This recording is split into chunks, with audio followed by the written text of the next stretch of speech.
Hello student, मैं सरताज और आप सभी का बहुत बहुत वेलकम हमारे चैनल सरताज सर 23 में। तो आइए स्टूडेंट, आज के इस वीडियो में हम बात करने वाले हैं त्रैमासिक परीक्षा 2021-22 विषय गणित कक्षा 10वीं की। तो स्टूडेंट, आज के इस वीडियो में हम कक्षा 10वीं त्रैमासिक परीक्षा जो गणित का है, इसमें हम वस्तुनिष्ठ प्रश्न को सॉल्व कराने वाले हैं, यानी हम वस्तुनिष्ठ प्रश्न के आंसर आपको बताने वाले हैं। और वस्तुनिष्ठ प्रश्न जो है वो प्रश्न क्रमांक 1 से प्रश्न क्रमांक 5 तक है। तो चलिए स्टूडेंट, वीडियो को शुरू करते हैं। शुरू करने से पहले एक रिक्वेस्ट, यदि आप हमारे चैनल पर नए हैं तो हमारे चैनल को सब्सक्राइब करें, बेल आइकन दबाएं ताकि आसानी से सबसे पहले आप तक हमारा वीडियो पहुंच सके और आप बिना रुकावट के गणित को बहुत अच्छे से सॉल्व करते रहें।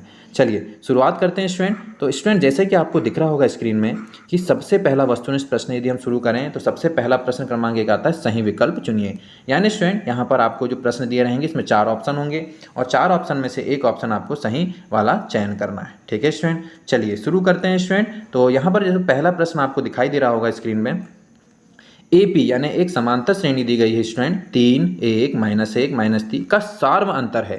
यानी आपको ये 4 ऑप्शन में सार्व अंतर क्या होगा इसका सही आंसर बताना है। तो इसका सही आंसर है स्टूडेंट ए नंबर का -2। ठीक है, चलिए प्रश्न क्रमांक दूसरा जो है वो देख लेते हैं स्टूडेंट। बहुपद x² -3 के शून्यक होंगे। यानी यहाँ पर आपको शून्यक बताना है स्टूडेंट कि बहुपद के शून्यक क्या होंगे। तो इसका भी सही आंसर जो होगा वो होगा आ नंबर का स्टूडेंट। ठीक है, इसी तरीके से यदि हम प्रश्न क्रमांक 3 देखें तो त्रिभुज DEF और ABC में यहाँ पर कुछ कंडीशन दी गई है। तो उन्होंने कहा है कि तो त्रिभुज होंगे, तो ये त्रिभुज जो होंगे समरूप तो होंगे लेकिन समांतर सर्वांगसम नहीं होंगे। ठीक है स्टूडेंट, तो ये 3 प्रश्न इस तरीके से हम इसको सॉल्व कर लेते हैं। तो स्टूडेंट, यदि हम प्रश्न क्रमांक 4 की बात करें तो प्रश्न क्रमांक 4 भी आपको दिखाई दे रहा होगा। तो प्रश्न क्रमांक 4 क्या है वो भी देख लेते हैं। प्रश्न क्रमांक 4 ये है कि समीकरण x² + x - 2 = 0 के, इसमें 4 ऑप्शन दिए गए हैं। तो इसका सही आंसर होगा ब नंबर का, के दो वास्तविक मूल होने वाले हैं। ठीक है, चलिए इसी तरीके से प्रश्न क्रमांक 5 जो है इसमें यदि हम देखें तो इसका आंसर आएगा सा अनंततः अनेक हल होंगे। और प्रश्न क्रमांक यदि हम 6 की बात करें तो इसमें आंसर आएगा महत्तम समापवर्तक जो आएगा वो आ नंबर का आएगा, 1 आएगा। ठीक है स्टूडेंट, चलिए प्रश्न क्रमांक 2 देख लेते हैं अब। चलिए स्टूडेंट, अब हम देख लेते हैं प्रश्न क्रमांक 2, रिक्त स्थान की पूर्ति कीजिए। चलिए देखते हैं पहला लिखा है स्टूडेंट, बहुपद x² + 4x + 8 के शून्यकों का योग होगा। तो इसका सही आंसर होगा -4। ठीक है, चलिए दूसरे नंबर में किन्हीं दो धनात्मक पूर्णांक a और b के लिए LCM × SCF बराबर होगा। तो इसका सही आंसर होगा a × b। ठीक है, चलिए प्रश्न क्रमांक तीसरा भी दिखाई दे रहा होगा स्क्रीन में आपको स्टूडेंट। एक द्विघात समीकरण में बहुपद के अधिक से अधिक खालिस्तान शून्यक हो सकते हैं। तो इसका सही आंसर होगा 2। ठीक है, चलिए अगला दिखाई दे रहा होगा स्टूडेंट्स को स्क्रीन में आपको, समांतर श्रेणी 2 4 6 8 का 10वां पद होगा। तो इसका 10वां पद होगा, इसका सही आंसर होगा 20। ठीक है स्टूडेंट, चलिए प्रश्न क्रमांक आपको 5 स्क्रीन में दिख रहा होगा। प्रश्न क्रमांक 5 कहता है कि भाज्य बराबर भाजक गुणित भागफल धन खालिस्तान। तो इसका सही आंसर होगा शेषफल। ठीक है, इसी तरीके से सभी वृत्त खालिस्तान होते हैं। तो इसका सही आंसर होगा समरूप होते हैं। यदि द्विघात समीकरण ax² + bx + c = 0 दिया गया है तो विविक्त कर यदि ऋणात्मक है तो समीकरण के मूल वास्तविक नहीं होंगे, यानी इसका सही आंसर होगा वास्तविक नहीं होंगे।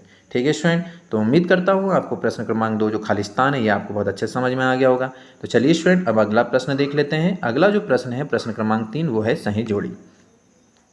चलिए स्टूडेंट, तो सही जोड़ी बनाइए।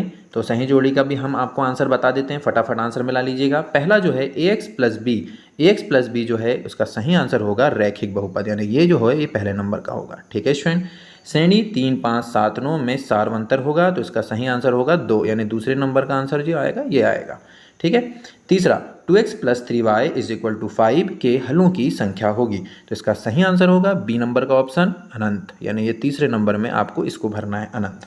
ठीक है, चलिए चौथा जो दिया है वो दिया है x3, ये कैसा बहुपद कहलाएगा। तो इसका सही आंसर होगा ए नंबर का त्रिघात बहुपद।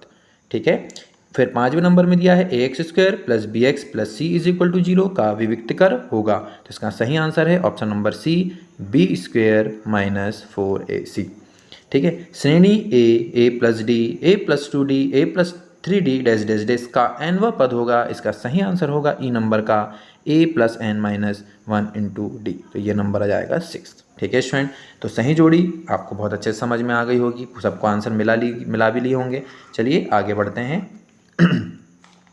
प्रश्न क्रमांक 4 है स्टूडेंट, तो निम्नलिखित प्रश्नों के जो उत्तर हैं वो आपको एक शब्द में देना है। ठीक है स्टूडेंट, यानी निम्नलिखित प्रश्नों के उत्तर आपको एक शब्द में देना है। चलिए तो एक शब्द में अपन उत्तर देते हैं। पहला, समरूप आकृतियों का एक उदाहरण दीजिए। तो आप एक उदाहरण में व्रत लिख सकते हैं स्टूडेंट, तो जो जितने भी व्रत होते हैं वो समरूप ही होते हैं, तो इसका सही आंसर आप क्या दे सकते हैं स्टूडेंट, व्रत। रैखिक समीकरण का के कोई हल नहीं का प्रतिबंध लिखिए, यानी इसका जो प्रतिबंध आएगा, इसका जो आंसर आएगा स्टूडेंट कि कोई हल ना होने का प्रतिबंध जो होता है वो ये होता है कि a1 upon a2 is equal to b1 upon b2 is not equal to c1 upon c2, ये इसका सही आंसर होगा। ठीक है स्टूडेंट, नोट कर लीजिएगा, आप साथ ही साथ नोट भी कर लीजिएगा स्टूडेंट, आप वीडियो को रोक कर अच्छे से। चलिए तीसरा जो है वो दो आकृति जिनके आकार समान हो परंतु आवश्यक रूप से अमाप समान ना हो क्या कहलाती है, तो इसका सही आंसर है समरूप कहलाती है। क्या होगा इसका सही आंसर स्टूडेंट, समरूप कहलाती है या समरूप आकृति कहलाती है। ठीक है, कोई दिक्कत। इसके बाद है चौथा, द्विघात समीकरण A x square plus x plus 1 is equal to 0 के विविक्त कर का मान होगा। तो चौथे नंबर का यदि आप विविक्त कर को सॉल्व करेंगे स्टूडेंट, विविक्त कर को हम डी से व्यक्त करते हैं, तो जो डी का मान आएगा वो आएगा -3। ठीक है, उम्मीद करता हूँ कि आपको हमारा वीडियो बहुत अच्छे से समझ में आ रहा होगा, जो बातें मैं आपको यहाँ समझा रहा हूँ वो भी अच्छे से आपको समझ में आ रही होगी। ठीक है, चलिए तो अब अपन प्रश्न क्रमांक चौथा हमने देख लिया, अब हम प्रश्न क्रमांक 5वां देख लेते हैं।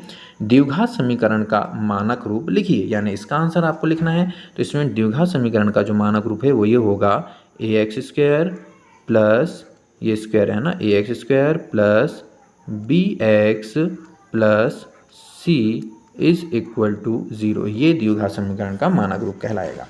ठीक है स्टूडेंट, चलिए प्रश्न क्रमांक 6 में जो दिया है वो दिया है समीकरण y बराबर 3x प्लस 5 में यदि y बराबर 2 हो तो x का मान क्या होगा। यदि इसके x के मान को आपने यदि सॉल्व करेंगे तो इसका जो x का मान आएगा वो आएगा x बराबर -1।